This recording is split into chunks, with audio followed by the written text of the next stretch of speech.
ರಾಜು ಕಾಗೆ ಅವರಿಂದ ಬಂದಿದೆ. ಪ್ರತ್ಯೇಕ ರಾಜ್ಯದ ನಮ್ಮ ನೀರು ನಮ್ಮ ಹಕ್ಕು. ತಮಿಳುನಾಡು ಏನು ಇವತ್ತಿದ್ದು ಒಂದು ಒಳ್ಳೆ ಸುದ್ದಿ ಬರ್ತಾ ಇದೆ. ನನ್ನ ಇವತ್ತು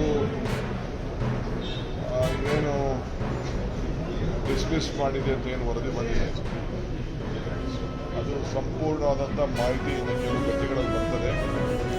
ಒಂದು ಮಾತಾಡ್ತೀವಿ. ಸೊ ಕರ್ನಾಟಕಕ್ಕೆ ನ್ಯಾಯ ಸಿಕ್ಕಿದೆ ಅನ್ನೋದು ಒಂದು ನನಗೆ ಮಾಹಿತಿ ಬಂದಿದೆ. ಸೊ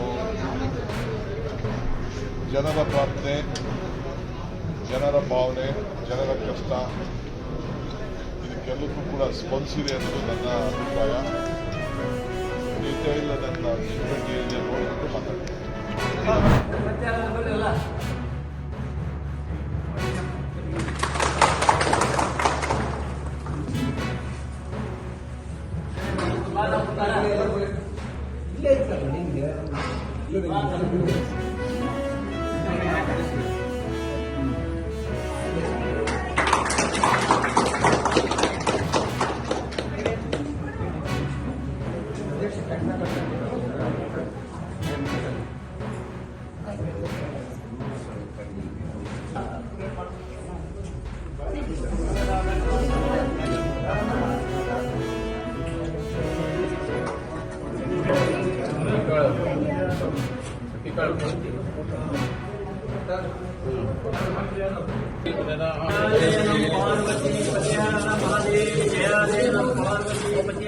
महादेव जया जय नम पार्वती